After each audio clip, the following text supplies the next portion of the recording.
Good morning. I hope your day's going great. Saturday morning, and it's always a blessing to be able to talk to you, to teach you the Word of God. I'm teaching me too, so it's a double blessing. And anyway, welcome to another edition of Take Five, and we are in Exodus chapter 10, verse 13. So Moses stretched out his staff over Egypt, and the Lord made an east wind blow across the land all that day and all that night. By morning the wind had brought the locusts. They invaded all Egypt and settled down in every area of the country in great numbers. Never before had there been such a plague of locusts, nor will there ever be again. They covered all the ground until it was black. They devoured all that was left after the hail, everything growing in the fields and the fruit on the trees. Nothing green remained on tree or plant in all the land of Egypt. Pharaoh quickly summoned Moses and Aaron and said, I have sinned against the Lord your God and against you. Now forgive my sin once more and pray to the Lord your God to take this deadly plague away from me. Moses then left Pharaoh and prayed to the Lord. And the Lord changed the wind to a very strong west wind, which caught up the locusts and carried them into the Red Sea. Not a locust was left anywhere in Egypt. I'm going to stop right there. You see the power of Moses' prayer.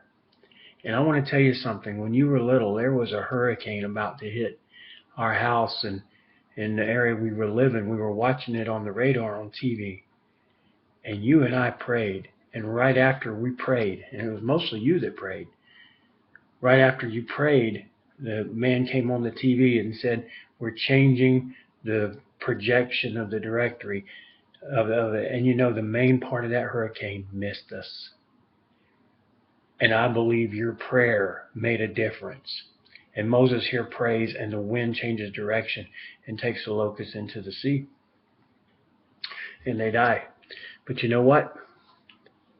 Do you think Pharaoh came to God? No, quite the opposite. Verse 20, but the Lord hardened Pharaoh's heart, and he would not let the Israelites go.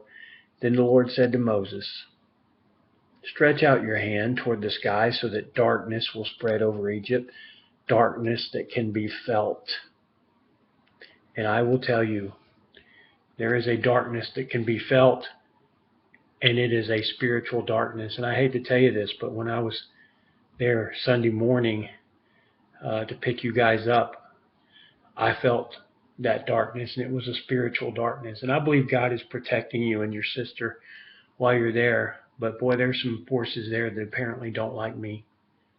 And I felt them. And when you're in tune with God, you can actually feel the darkness. But this was literal darkness that was coming over Egypt. And that's symbolic of the darkness. In the Bible, light and darkness are always contrasted. Light's the side of God, and darkness is the side of the devil. And obviously Satan was in complete control at this point. Verse 22, so Moses stretched out his hand toward the sky, and total darkness covered all Egypt for 3 days. Verse 23, no one could see anyone else or leave his place for 3 days. It was so bad you couldn't even walk outside. Verse 24. Verse 23 continued. Yet all the Israelites had light in the places where they lived. See, that's God's side. On God's side, there's light. On Satan's side, there's darkness. Have you ever noticed also that most sin takes place in the dark? Most crime takes place at night. You don't get too much crime taking place during the day. Satan operates at night. And another principle here about light and darkness, if you ever are in sin, if you ever mess up, tell God and tell somebody else. Get it in the light. It says in 1 John that if we walk in the light as he is in the light, we have fellowship with one another. I believe that's us in God, but also with other believers. And the blood of Christ purifies us from all sin. It's walking in the light. None of us are perfect, but we just need to bring everything in our lives, good and bad, to the light. Don't be doing sneaky stuff. Don't be trying to hide things. Don't be doing things under the table, so to speak. Don't, whatever you do, do it in the open, even if it's evil. God can forgive that, and you can move on from that. Just don't be sneaky. Don't be getting caught in sin. All right, just be open about it. Hey, we're not done, but we got to go because this is take 5. So you got to come back tomorrow. We'll be there in verse 23 on the next edition of take 5. Well, where did we go? Right there, maybe. All right, there we go.